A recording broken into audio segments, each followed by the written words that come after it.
everybody. Welcome back to Partners Live. We are here live at reInvent to share the news with you, with our Amazonians and our AWS partners. My name is Anne-Marie Woodburn. I'm a Senior Partner Development Specialist here at AWS, and I focus on security. And I'm one of your co-hosts for Partners Live today. And with me is my other co-host, Ryan Orsi. Well, hello. How are you doing, folks? You can answer in the chat, by the way. I know that was just a one-way communication. Hi, I'm Ryan Orsi. I'm one of your other co-hosts for Partners Live. I lead a team of security, identity, and cloud operations partner specialists for AWS. It's a long title, but it means we have lots of fun around the world helping partners innovate with new AWS services to solve some of those challenging use cases out there for customers. And today, we are joined by a very special guest, Mr. Rohan Karmarkar from AWS. Hello, sir. Hello, Ryan. Hello, Anne-Marie. Hi, everyone. Super excited to be here. I'm Rohan Karmarkar. I lead the Partner Solution Architecture team here at AWS. Been with AWS for 10 years. This is my 10th reInvent. 10 year welcome. Happy anniversary. I feel like congratulations is in order. Yeah, it is. It is. It's been amazing energy every year, right? And every year, I think we top the energy from previous years. So great to be here and great to be, part of this Partner Live session as well. Thanks for being here with us. And for the folks that don't know you, what does your team do? You're a pretty decent org here at AWS. What do you guys do? What are you up to? Yeah, I mean, we help partners, build AWS capabilities, build solutions on AWS, integrate with different AWS services and develop joint customer solutions. So right from advising to, building the technical differentiation, building the technical architectures, reference architectures, as well as thought leadership jointly with partners. So there's a broad set of things that the team does. And, it's an amazing set of builders that I get a privilege to work with, and some of the smartest folks out there. Oh, I love it. That's awesome. Well, Ryan and I were just talking about the keynote, right, with Swami. And I have a feeling that you had a lot of important pieces that happened at that keynote that you're thinking about, that our audience should be thinking about. So I'd love to get your perspective on the keynote and any key things you want to call out. Yeah, I mean, see, how much time do you have? 11 minutes and 39 seconds, 38 seconds. See, there has been a lot of announcements since yesterday, right? Yeah. Like now yesterday's keynote with Matt and Andy feels like old news because, there are so many cool announcements today from Swami's keynote. Right. You touched upon some of those things, like the education initiative was super interesting and very much needed to build those skills, and help a lot of communities out there. On the tech side, there are a few things I would like to call out. The Bedrock Marketplace. How cool is that, right? Super. Like, we're going to have 100+ models in the Bedrock Marketplace. We are reinforcing our commitment that customers need model choice to use the right models for the right use cases, make the ROI work, the accuracy, the security. So we announced a new set of models through the Bedrock Marketplace, whether it's Luma AI, IBM models, one of our strategic partners. Those are now going to be available as well. And, Poolside and Stability AI's new model, Hugging Face's new model. So all set of, popular models, emerging models, as well as some of the specialized models are now available through Marketplace. That one, was super interesting for me. And it's not just about models, right? You have to build the right tools so that, you can use these models and build GenAI applications at scale, right? That's what the customers need. That's what the partners are doing as well. So a lot of, surrounding kind of tooling was also announced, right? Which I was super interested in. For example, I'll touch on a few of those. Sure.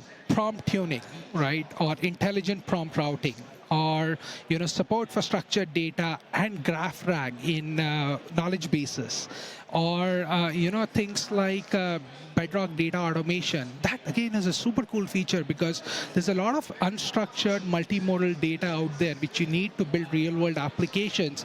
And with Bedrock data automation, you can convert those that unstructured multimodal data into structured data without having to write any code. Which is normally quite the lift for data teams to actually organize all of that. Yes. Centralize it and put the governance controls and monitoring controls around it. So those of us in the security realm have peace of mind that we know where everything is, right? Yes. And you know where it is, where it's going, where it's been. Yeah.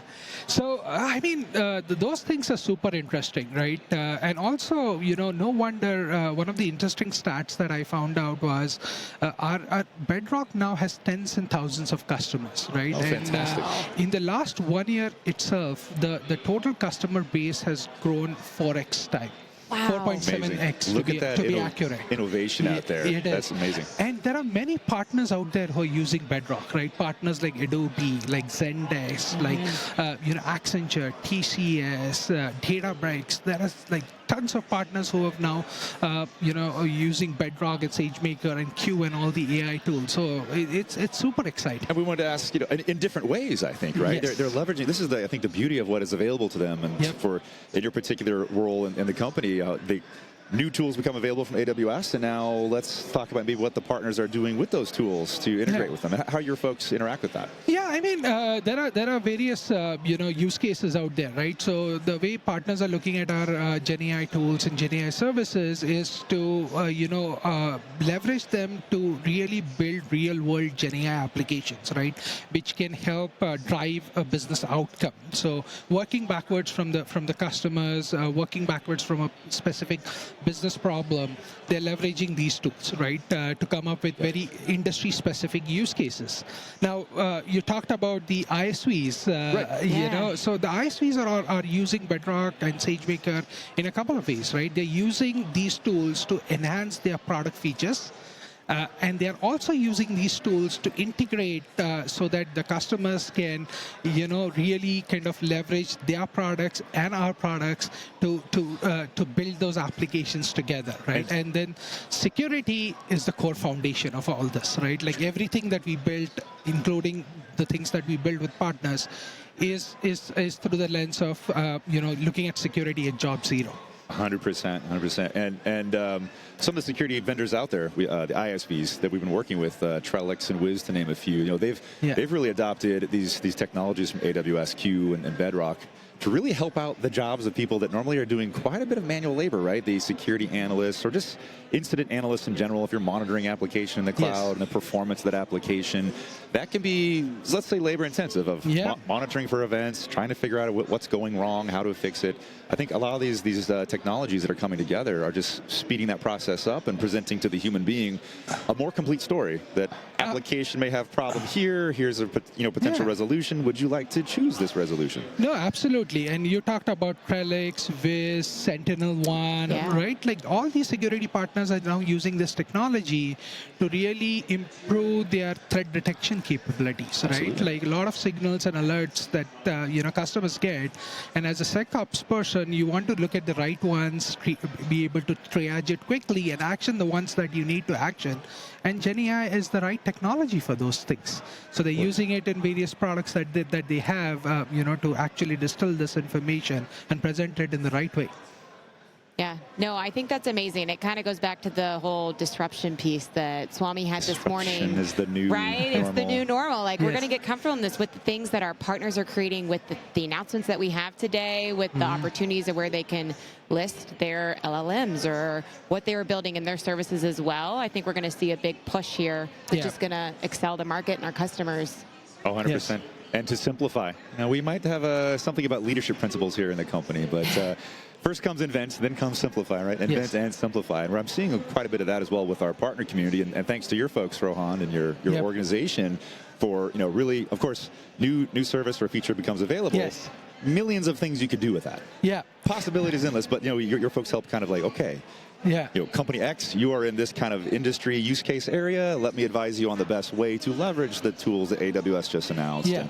And what the customers that we're talking to, we're quite a customer-obsessed organization, so we can also help express sort of where friction points are, or what they'd like to see, and maybe you can talk for a minute about that. No, it is, and then I'll share another interesting anecdote, right? Like a lot of partners ask me, this is a very busy week, reInvent, but after reInvent, things might quiet down.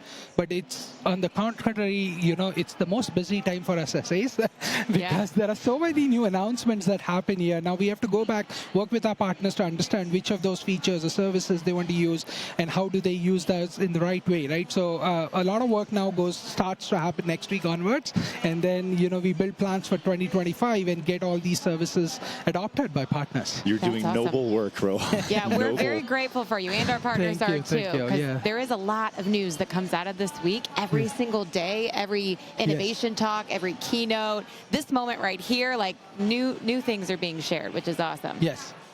No, definitely. And there's one more thing I want to call out, Ryan. Sure. Which to me, that's something that Swami shared, and it was super interesting, is, QDev, right? So there's a lot of features around QDev and QTransform, but one anecdote was, how our QDev agents are now the best ranked agents out there according to the SW verified, benchmark. Now that's super cool, right? That's one of the most powerful agent, that we have out there. And a lot of developers and software engineers are going to use this agent to really simplify and be more productive and efficient, in what they do. Productive and efficient. I mean, when you're on the hook, if you're a development team or I'm speaking from maybe a past life, administering a network, when new things come in, you can feel overwhelmed. Let's be honest. When new things come into your environment, oh gosh, is it hooked into my right monitoring tools, my right incident workflow, and how do I stitch this all together to maybe produce some automation?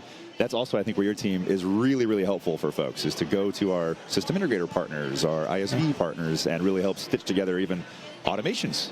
Yes. Because tools alone are great, but actually providing the workflow from maybe start to finish is the North Star, but at least chunking workflows together is really valuable. No, absolutely. I think with a lot of the launches this past 2 days or past 3 days around agents and how we can make all these complex agents work together, right, and automate different workflows and build more complex workflow automation and build more complex application, right? Like that's the key kind of takeaway, here.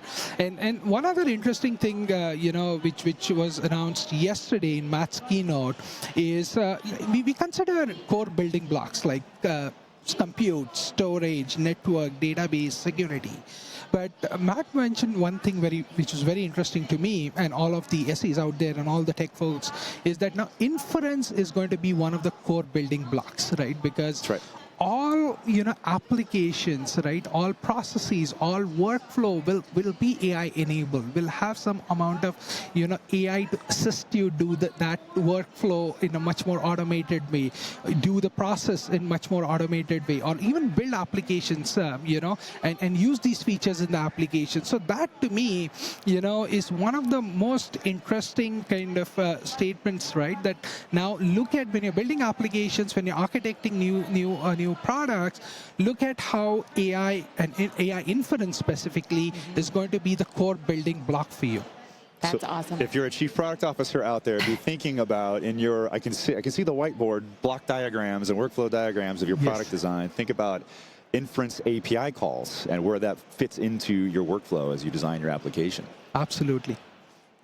That's awesome. Well, thank you for sharing all of the latest with Swami's announcements, how you kind of see the goodness of what was shared here today. Yeah, and what's up next, Rohan? What are you looking forward to? A lot of good things. Okay, and I want to also talk about Werner's keynote tomorrow, right? Like that's going to be super interesting. Cool. It's very much a technical keynote. So that's one of the things that I'm personally looking forward to, and like a lot of other things, and not to mention the partner keynote that's going to happen in the few hours, right? That's right. 3 p.m. Pacific time today. Look for Not that we want y'all to leave our stream, but go check out Ruba's keynote at 3 and Burners tomorrow morning. You could use Anne-Marie's browser tab game. Yeah. Have 2 up at once. We're okay with that. Thank you, folks. Stay tuned for Security Live with special guest Nandini Ramani. Rohan, thanks so much for joining us. Thank you for having me. Hi, everyone. Thanks.